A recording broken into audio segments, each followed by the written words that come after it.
Est-ce que le coup de tête de Mathieu Rouault ressemble à celui de Cristiano Ronaldo, Bah ouais. pensez? Oui, Ils ont les mêmes abdos, donc ça devrait être le même résultat. Non, non.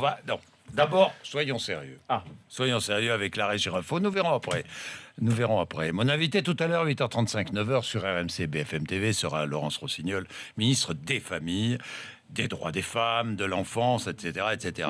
Parmi les questions que je lui poserai, le statut du beau-père ou de la belle-mère, statut du beau-parent. Pour le moment, Mathieu Rouault, le beau-parent n'est pas reconnu par la loi. Oui, le beau-parent, ce n'est plus seulement la mère ou le père de votre épouse ou de votre mari. Depuis 30 ans, les familles recomposées, les beaux-parents, ce sont aussi la nouvelle compagne du papa ou l'homme qui partage la vie de la maman après un divorce. Ce beau-parent compte dans le quotidien des enfants, mais aucun statut ne lui est accordé. Il n'a aucune autorité sur l'enfant, il ne peut pas légalement aller le chercher à l'école, l'inscrire aux activités, prendre des décisions sur la santé, encore moins en faire son héritier. Le projet de loi famille qui prévoyait de leur offrir un statut a été reporté. On réfléchit maintenant à instaurer une journée du beau-parent comme il y a la fête des mères ou encore la fête des pères. Faut-il un statut pour le beau-parent? Vous nous dites 3216 rmc.fr. Voilà un très très bon sujet.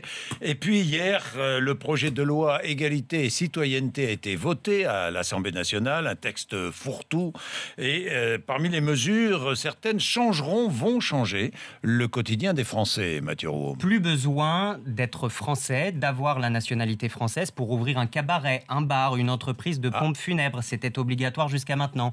La primeur au candidat le plus jeune en cas d'égalité parfaite à une élection, 6 jours de congé bénévolat par an à prendre en accord avec l'employeur, confirmation et extension du service civique de la réserve citoyenne, possibilité d'engager des actions de groupe en justice en cas de discrimination au sein d'une entreprise, ou encore obligation pour les radios de diffuser au moins 4% de chansons en langue régionale. Oui, il y a plein d'autres mesures. Tiens, possibilité de moduler le montant des loyers dans un immeuble HLM, par exemple. Beaucoup d'autres mesures. 6 jours de congé par an, non rémunérés pour les responsables associatifs.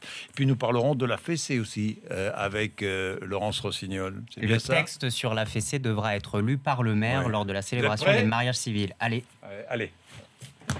Oh là là, quelle performance! Bien joué, incroyable, ça ne se qualifie pas. Non, mais incroyable.